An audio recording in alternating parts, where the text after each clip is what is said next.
நிறைய இசையமைப்பாளர்கள்லாம் தெரியும் ரசிக்குமாறு. ம். அது பிடிச்ச இசையமைப்பாளர் அப்படின்னா யாரு?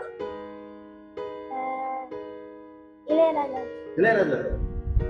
இந்த சின்ன வயசுல உங்களுக்கு இளையராஜா சார் ரொம்ப பிடிக்குதா? ஏன் பிடிக்குது? அந்த பழைய பாட்டுலாம் ஆட்சி கேட்பாங்கல்ல, ம். அப்ப எனக்கு அந்த பாட்டுலாம் ரொம்ப பிடிக்கும். உங்க வீட்டுல ஆச்சி இளையராஜா பாட்டுலாம் நிறைய கேட்கறதால அதை கேட்டு கேட்டு பிடிக்கும். Very good. சரி, நிறைய மத்த மியூசிக் உள்ள பாட்டு ஆச்சி கேட்க மாட்டாங்களா? இளையராஜா பாட்டு தான் கேட்பாங்க. கேட்பாங்க. அந்த மத்த பாட்டை விட இந்த பாட்டு தான் பிடிக்குதா? இளையராஜா பாட்டு தான் பிடிக்குதா? சரி, இளையராஜா பாட்டுல எனக்கு ரொம்ப பிடிச்ச பாட்டு அப்படின்னு சொன்னா என்ன பாட்டு?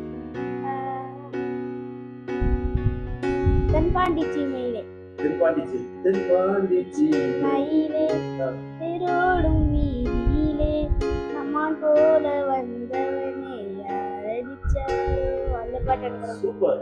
அந்த பாட்டு ஏன் பிடிச்சது? அந்த பாட்டு எப்படி பிடிச்சது? அது கேட்கும்போதே பிடிச்சது.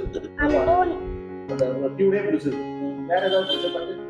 வேற பச்சை மலை பூவு இனி உச்சி மலை தேனு புத்தங்குறையேது நீ நந்த வர தேரு அந்த அந்த பாட்டு எனக்கு ரொம்ப சூப்பர். இளையராஜா பாட்டு கேட்கறது கூட பிடிச்சது, பாடி பார்த்துட்டு இருக்கீங்க. Very good.